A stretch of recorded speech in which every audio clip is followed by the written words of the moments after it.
Bonjour Jean-Christophe You, comment allez-vous? Ça va, merci beaucoup. Vous voulez qu'on se vous voit ou qu'on se tutoie? Ah, se tutoyer, c'est plus Ah, très bien. agréable. Merci en tout cas d'avoir accepté mon invitation. Et merci de me recevoir. Avec plaisir. Donc en fait, on est ici Oui, pour parler de ton dernier film qui s'appelle Le rêve de le Fanny. rêve de famille. Et donc Fanny, c'était ta maman.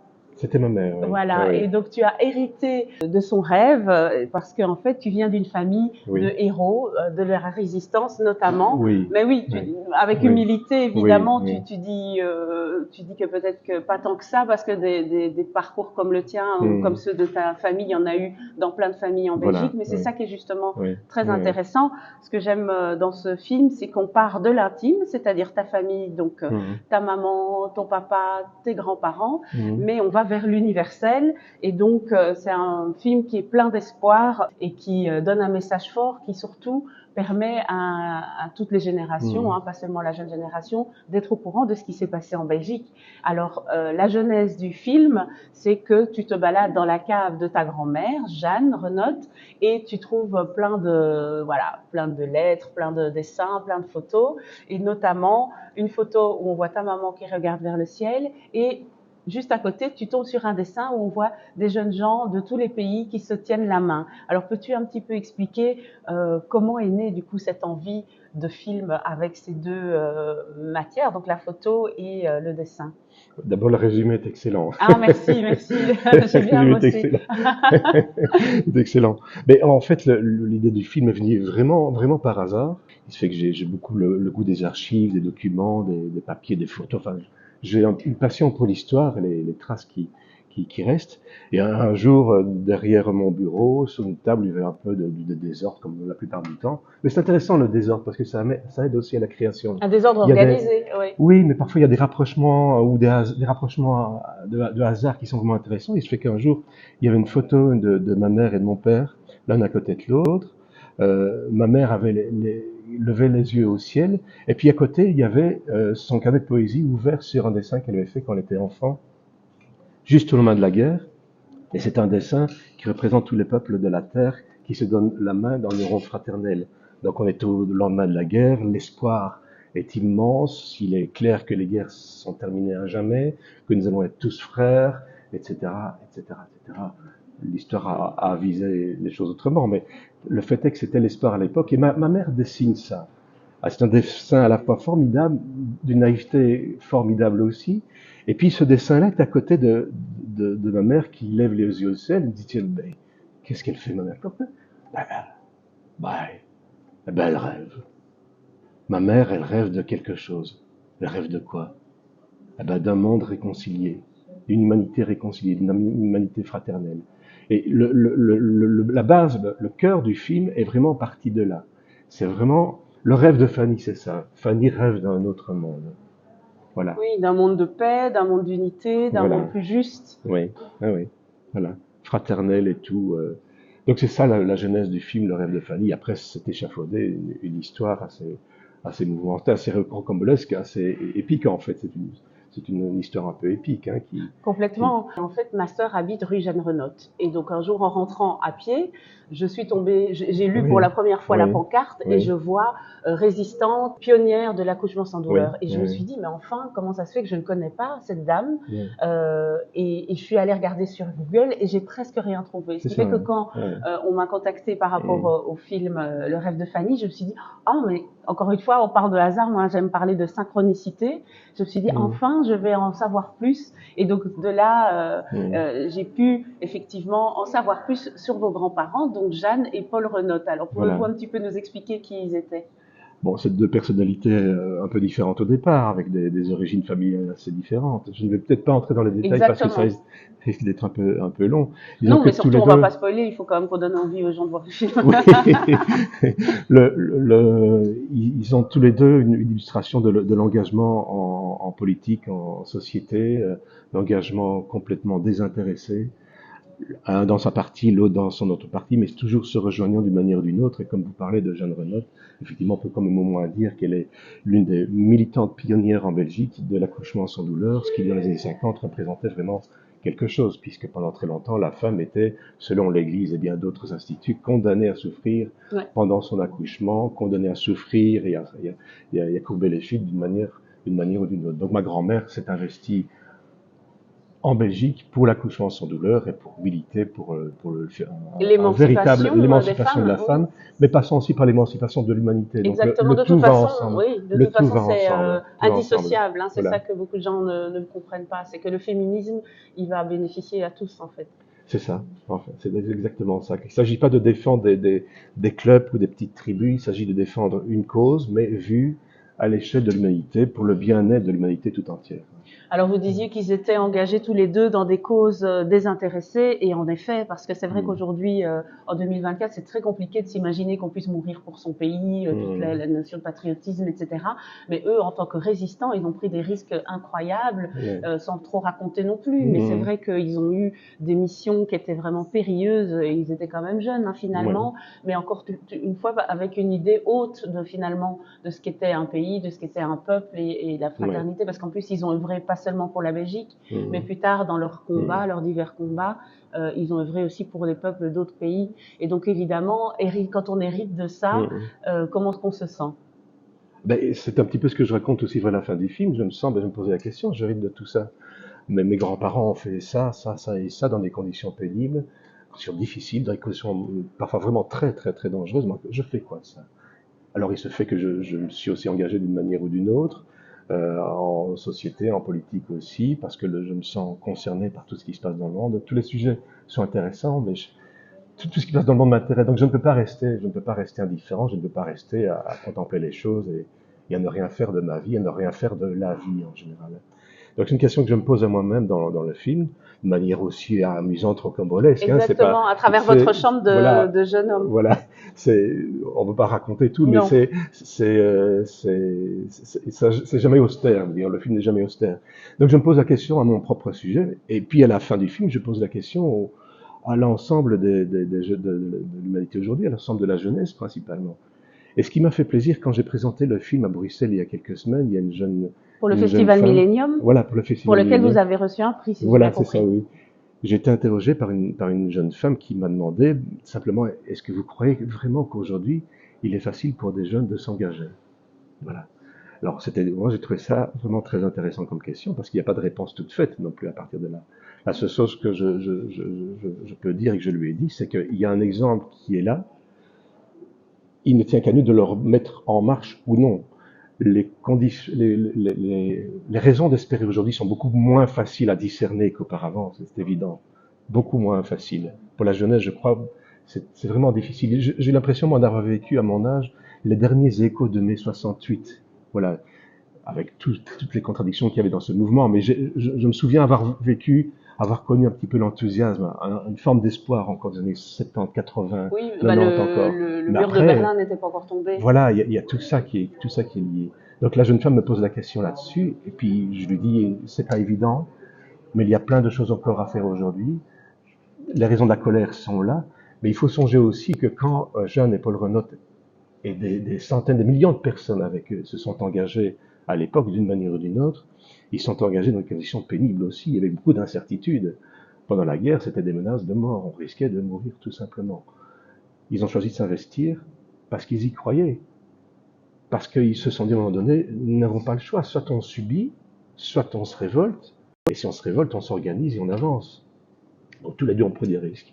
Tous les militants du XXe siècle, tous ceux d'aujourd'hui aussi, prennent des risques d'une manière ou d'une autre.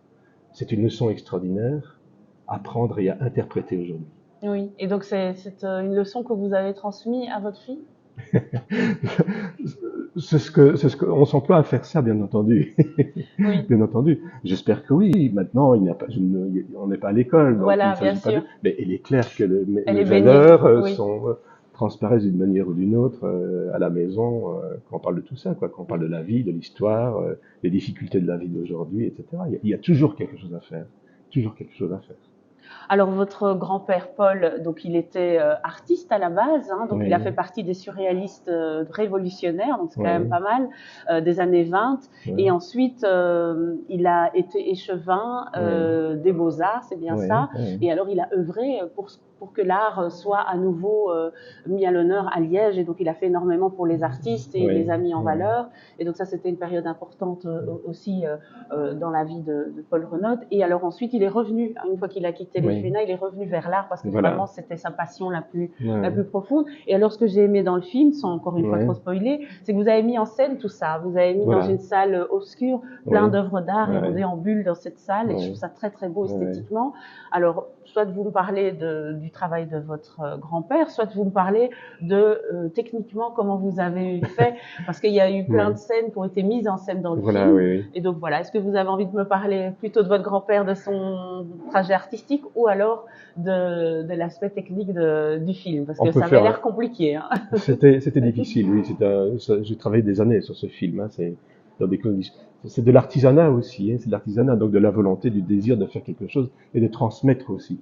Donc cela, c'est une partie de mon rôle aussi dans ma vie. Je transmets les valeurs des autres.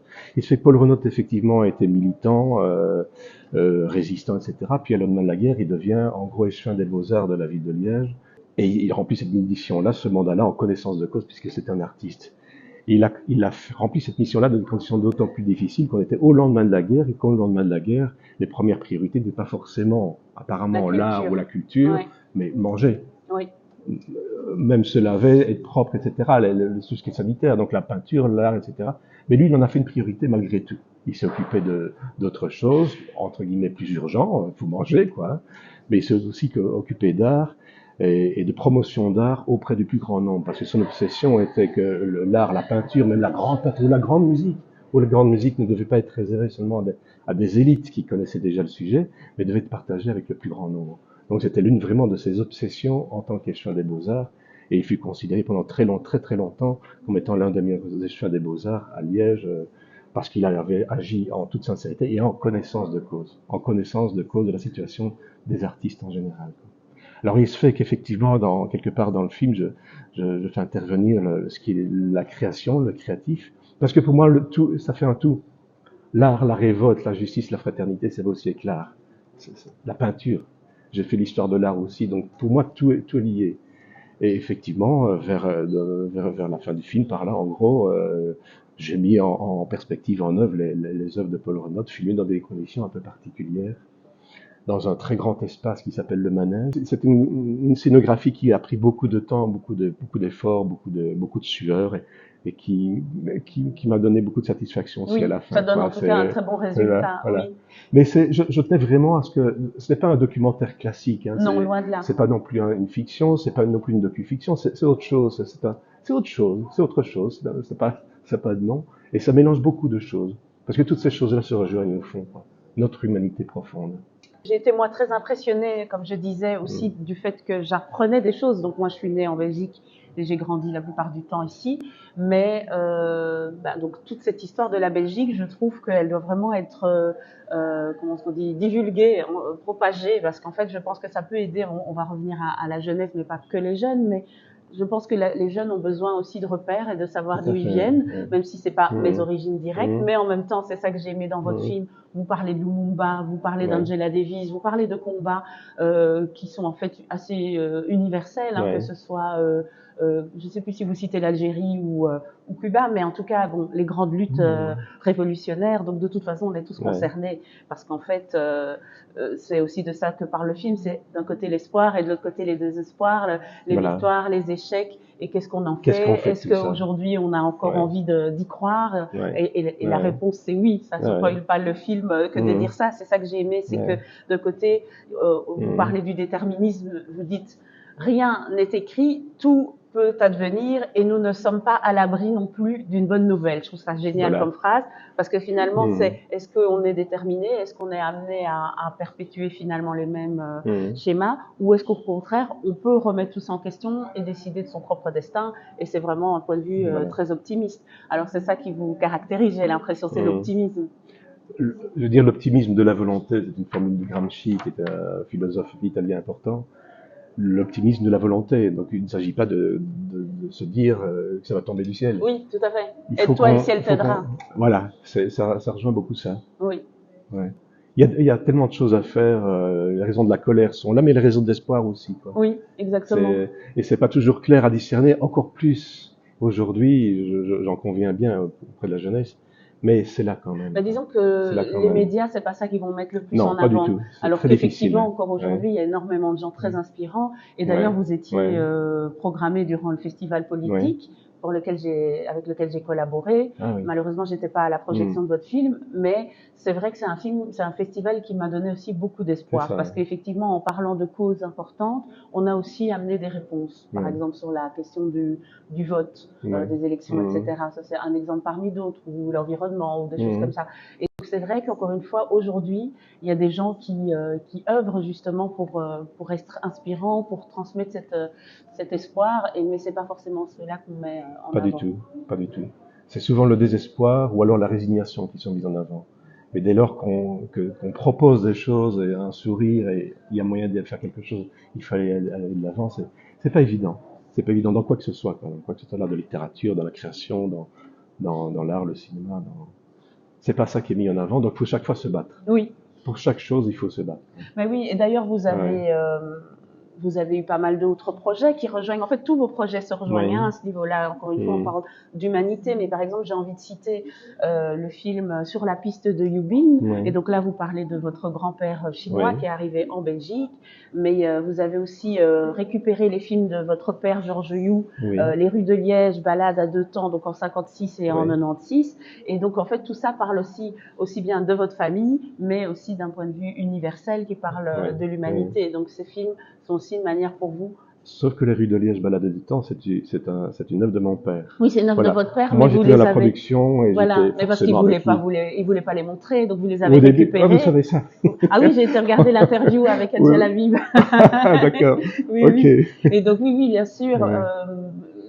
Je sais que ce sont les images de votre père, mais vous les avez rassemblées, vous en avez fait une production pour qu'elles soient Mais visibles. c'est lui qui réalise les deux films. Vous avez vu à travers les images de votre père matière à donner de l'espoir aussi, parce que c'est vrai que les images d'archives de Liège, finalement, c'est toujours très intéressant. Ça peut susciter le débat entre deux ou trois générations. Enfin, ça suscite en tout cas le débat, et ça, je trouve que c'est chouette.